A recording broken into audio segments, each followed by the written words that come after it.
नमस्कार, मैं हूं निकिता और आप देख रहे हैं सत्य हिंदी। एक नजर डालते हैं अब तक की सुर्खियों पर। बिहार में चुनाव आयोग के विशेष गहन पुनरीक्षण यानी SIR के दौरान तैयार मसौदा मतदाता सूची के विश्लेषण में खुलासा हुआ है कि 2,92,048 मतदाताओं के मकान नंबर 0, 00 या 000 दर्ज है। न्यूज लॉन्ड्री की एक रिपोर्ट के मुताबिक यह सूची 1 अगस्त को मशीन पटनी प्रारूप में जारी की गई थी, लेकिन राहुल गांधी द्वारा 7 अगस्त को वोट चोरी के आरोप के बाद इसे गैर मशीन पटनीय बना दिया गया, जिससे डेटा विश्लेषण कठिन हो गया। मगध और पटना क्षेत्रों में ऐसे मतदाताओं की संख्या सबसे अधिक है, जिसमें ओबरा 6,637, फुलवारी में 5,905 और मनेर 4,602 शीर्ष पर हैं। वहीं बिहार मुख्य निर्वाचन कार्यालय के एक अधिकारी ने स्वीकार किया कि ऐसी गलतियां सूची में आ जाती हैं।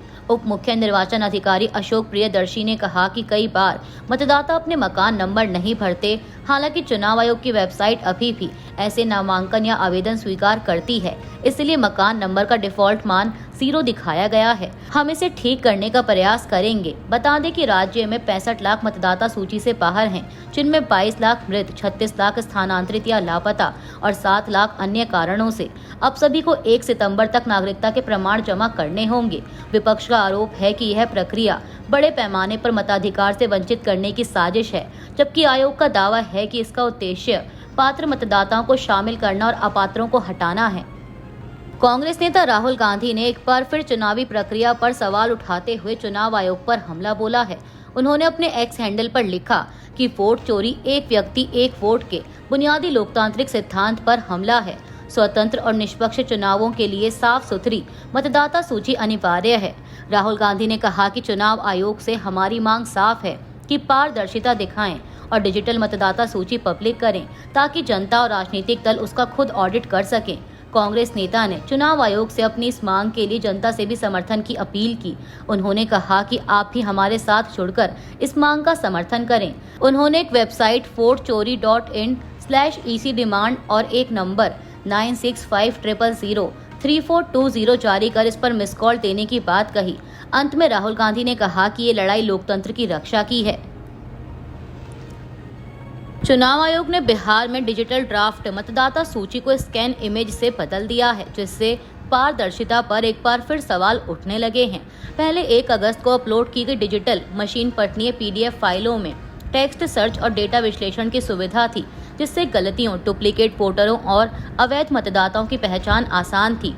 लेकिन 9 अगस्त को इन्हें हटाकर केवल इमेज फाइलें डाली गईं, जिनमें सर्च या डेटा एक्सट्रैक्शन संभव नहीं है। अब जांच के लिए हर पेज को मैन्युअली देखना पड़ेगा, जिससे पत्रकारों, शोधकर्ताओं और आम जनता के लिए गड़बड़ियों की पड़ताल बेहद कठिन हो गई है।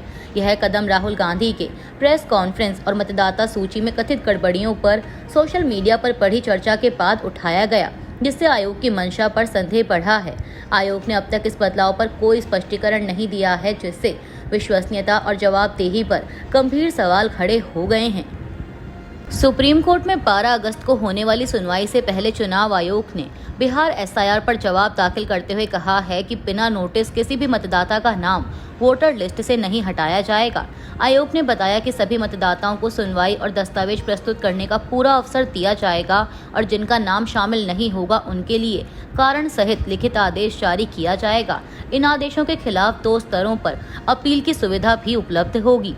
7.89 करोड़ मतदाताओं में से 7.24 करोड़ के फॉर्म मिले हैं, जबकि 65 लाख लोग ड्राफ्ट लिस्ट से बाहर हैं। इसकी जानकारी राजनीतिक दलों के बूथ लेवल एजेंट को पहले ही दी जा चुकी है।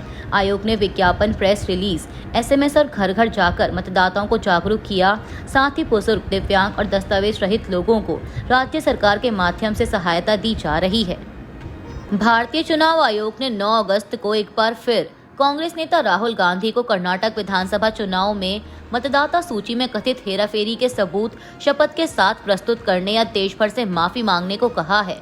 बता दें कि राहुल गांधी ने 7 अगस्त को प्रेस कॉन्फ्रेंस में आरोप लगाया था कि बेंगलोर सेंट्रल लोकसभा क्षेत्र के अंतर्गत महादेवपुरा विधानसभा सीट पर भाजपा की जीत सुनिश्चित करने के लिए 1,02,50 फर्जी वोट बनाए गए। इसके बाद कर्नाटक के मुख्य निर्वाचन अधिकारी ने उन्हें मतदाता पंजीकरण नियम 1960 के नियम 20(3)(b) के तहत शपथ पूर्वक साक्ष्य देने का नोटिस भेजा। इस नियम के तहत पंजीकरण अधिकारी दावों या आपत्तियों पर जांच कर निर्णय ले सकता है और साक्ष्य शपथ पर मांगे जा सकते हैं। हालांकि चुनावी कानून विशेषज्ञों का कहना है कि यह नियम लागू नहीं होता, क्योंकि शिकायत मतदाता सूची प्रकाशित होने के 30 दिन के भीतर ही दी जानी चाहिए। बिहार विधानसभा में नेता प्रतिपक्ष तेजस्वी यादव ने उप मुख्यमंत्री विजय कुमार सिन्हा पर गंभीर आरोप लगाते हुए दावा किया है कि उनके पास तो अलग अलग विधानसभा क्षेत्रों में पंजीकृत मतदाता पहचान पत्र हैं। तेजस्वी के मुताबिक एक एपिक नंबर में उनकी उम्र 57 वर्ष और दूसरे में 60 वर्ष दर्ज है। उन्होंने बताया कि विजय सिन्हा का नाम लखीसराय और बांकीपुर दोनों विधानसभा क्षेत्रों की मतदाता सूची में मौजूद है, जो चुनाव आयोग की वेबसाइट और सभी पार्टियों को दी गई सूची में स्पष्ट रूप से दिखता है।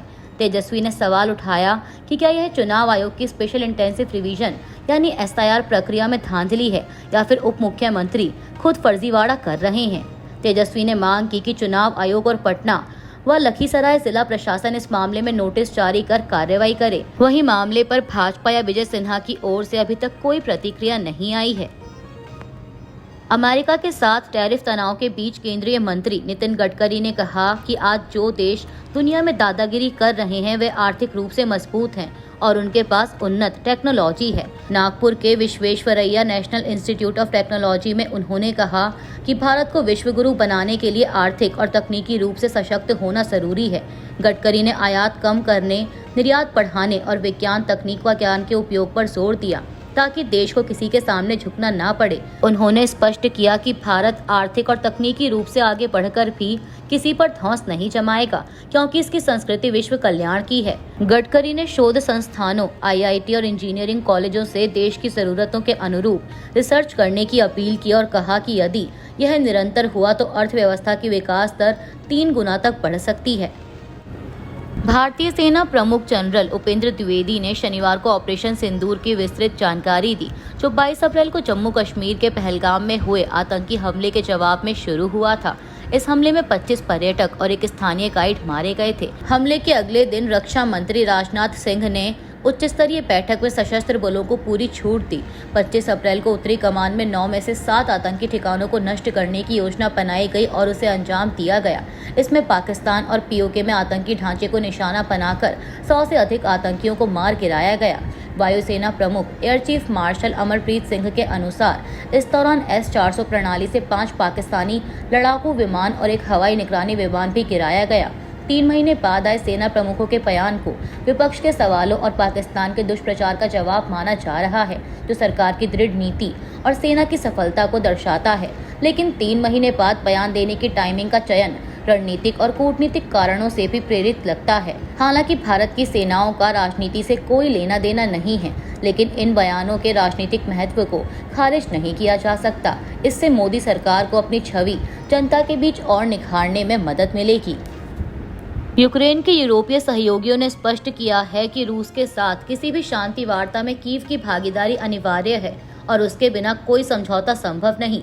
यह बयान ऐसे समय में आया है जब अमेरिकी राष्ट्रपति ट्रंप 12 अगस्त को अलास्का में रूसी राष्ट्रपति व्लादिमीर पुतिन से यूक्रेन युद्ध पर वार्ता की तैयारी कर रहे हैं। Britain, France, Italy, Germany, Poland, Finland और यूरोपीय संघ के नेताओं के संयुक्त बयान में कहा गया कि यूक्रेन में शांति का मार्ग कीव के बिना तय नहीं किया जा सकता। मीडिया रिपोर्ट्स के मुताबिक अभी तक इस वार्ता में यूक्रेन को आमंत्रित नहीं किया गया है, जिससे चिंतित यूक्रेनी राष्ट्रपति जेलेंस्की ने चेताया कि यूक्रेन को बाहर रखकर किया गया कोई भी समझौता अमान्य होगा। वहीं व्हाइट हाउस के अनुसार ट्रंप त्रिपक्षीय बैठक के इच्छुक हैं, लेकिन पुतिन की मांग पर 15 अगस्त की बैठक केवल ट्रंप और पुतिन के बीच होगी। महाराष्ट्र में PMC चुनाव से पहले राजनीतिक उलटफेर तेज हो गया है। 9 अगस्त को ठाणे के आनंदाश्रम आयोजित कार्यक्रम में MNS और NCP शरद पवार गुट के कई दिग्गज नेताओं और पदाधिकारियों ने शिवसेना शिंदे गुट का दामन थाम लिया। सांसद डॉक्टर श्रीकांत शिंदे के नेतृत्व और उप मुख्यमंत्री एकनाथ शिंदे की मौजूदगी में कल्याण, डोंबिवली और अंबरनाथ के प्रमुख नेता पार्टी में शामिल हुए। MNS से नगर अध्यक्ष कुणाल भोयर, पूर्व नगर सेवक संदीप लकड़े, स्वप्निल बागुल, अपर्णा भोईर सहित कई विभाग एवं शाखा अध्यक्ष शामिल हुए। वहीं एनसीपी से उमेश बोरगांवकर, उषा गोरे, गोरख सावठे, श्रीधर किस्मत राव, ज्ञानेश्वर मढ़वी और प्रशांत मोहिते भी अपने समर्थकों संग आए। रक्षाबंधन के मौके पर माताओं और बहनों ने नेताओं को राखी बांधकर स्वागत किया। इस कदम को कल्याण, डोंबिवली, अंबरनाथ क्षेत्र में शिवसेना की संगठनात्मक मजबूती के रूप में देखा जा रहा है। यरूशलेम में शनिवार को हजारों लोगों ने इसराइल की गजा सिटी पर नियंत्रण की योजना के खिलाफ विरोध प्रदर्शन किया। प्रदर्शनकारी प्रधानमंत्री बेंजामिन नेतन्याहू के आधिकारिक निवास तक मार्च कर अपनी नाराजगी जताते नजर आए। बंधकों के समर्थन में आयोजित इस प्रदर्शन में पूर्व सैनिक मैक्स क्रेस भी शामिल हुए, जिन्होंने कहा कि 350 से अधिक सैनिक नेतन्याहू के राजनीतिक युद्ध से इनकार करते हैं। तेल अवीव, हाइफा समेत कई शहरों में भी विरोध दर्ज किया गया। वहीं संयुक्त राष्ट्र, ब्रिटेन, फ्रांस, ऑस्ट्रेलिया, तुर्की, जर्मनी, फिनलैंड और कनाडा ने इस योजना की निंदा करते हुए चेताया कि इससे गजा में इसराइली बंधकों और फिलिस्तीनी नागरिकों के लिए विनाशकारी परिणाम हो सकते हैं। अभी के लिए इतना ही। बाकी की देश दुनिया की बड़ी खबरों के लिए जुड़े रहिए सत्य हिंदी के साथ। Copyright disclaimer under Section 107 of the Copyright Act 1976. Allowance is made for fair use for purposes such as criticism, comment, news reporting, scholarship, and research. Fair use is a use permitted by copyright statute that might otherwise be infringing.